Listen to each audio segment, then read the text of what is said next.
The next speaker is Sri C.P. Narayanan.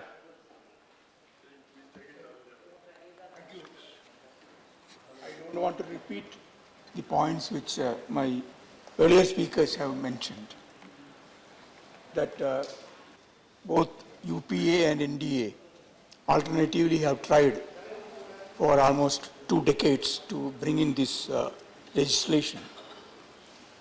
And second point is that the states have got a lot of concerns, which our learned AIDMK member has shared very vividly. Not only they, all other states have got different kinds of concerns, because this is a major shift from one system of taxation to another, where the producer states had a big say in the earlier system of VAT.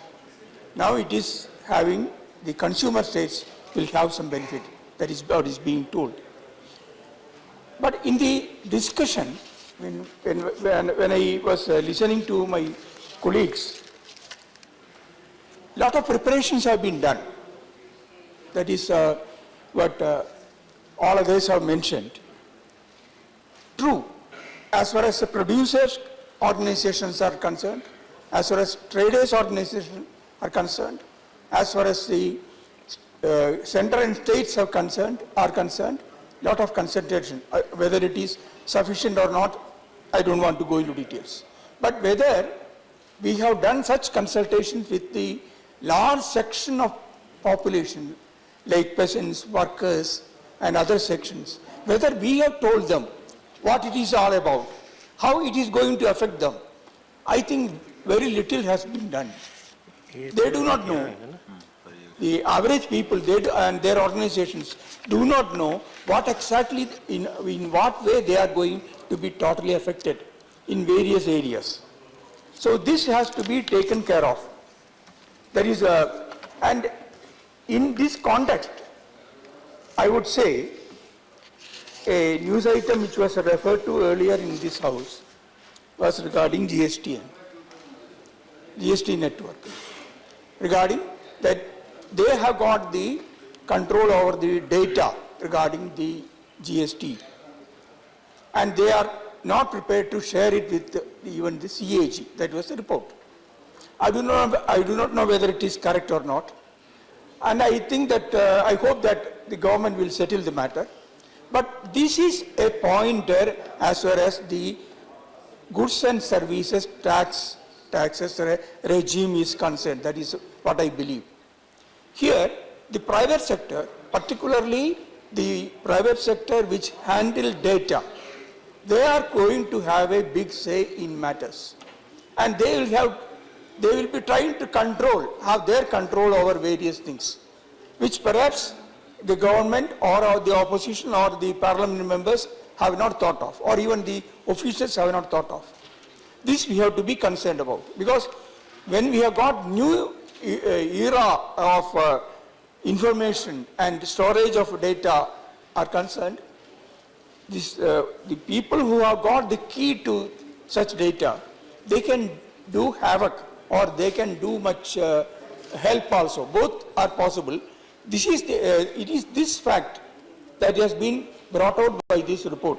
So we have to take a lot of care about these things. Another thing I have to say is that when we speak about taxation, generally we speak of 3 products. One is petroleum products, second is tobacco and its products, third is pharmaceuticals. These are kept out of the pale. That is what many of my earlier speakers have mentioned. Now, petroleum products, see, the importance of that has been borne out in the last 2 years. To what extent taxation on petroleum and petroleum products can bring more income to the exchequer, and also in what way it can affect the people.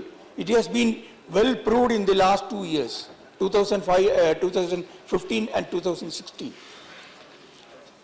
Now, a similar thing may be possible in the case of tobacco also.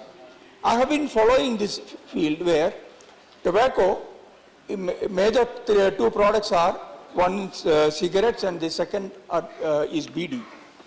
Now these are used by two sections of the population.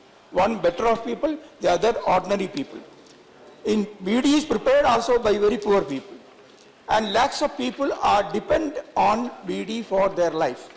Now in taxing BD, I have been reading that there is a big move to equalize the price of cigarette and BD. That is, a BD may come to cost about 2 or 3 rupees, just like a cigarette. There has been such an attempt by the cigarette lobby. The government has to take care about that. And so in order to protect the lives of lakhs of BD workers and the people who collect and do leaves. And another thing I have to mention is regarding the, in this context, what I have to mention is for the last 40 years, from the 42nd Amendment, Constitutional Amendment onwards, there has been a continuous concentration of power at the center, whether it be in education or health or decentralization or in taxation, in every field. What we have been finding is that there is a centralization of power. Whether GST also, because all these taxes have been brought together, and all these have been brought together under the control of a general GST council. Now, where the center does not have a veto power, well and good.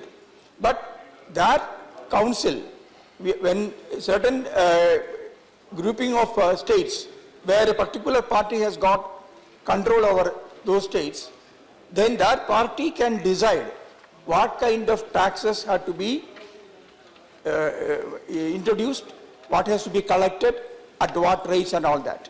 So there I agree with my learned friend Derek O'Brien when he has said that it has to be reported to the Parliament, and Parliament should have the final say on it. Otherwise, what will happen will be, it will become a private affair of the rich people. This has to be prevented. And so, in these, I think some certain amendments have been moved by my colleagues. I hope that will be considered. Thank you. Thank you.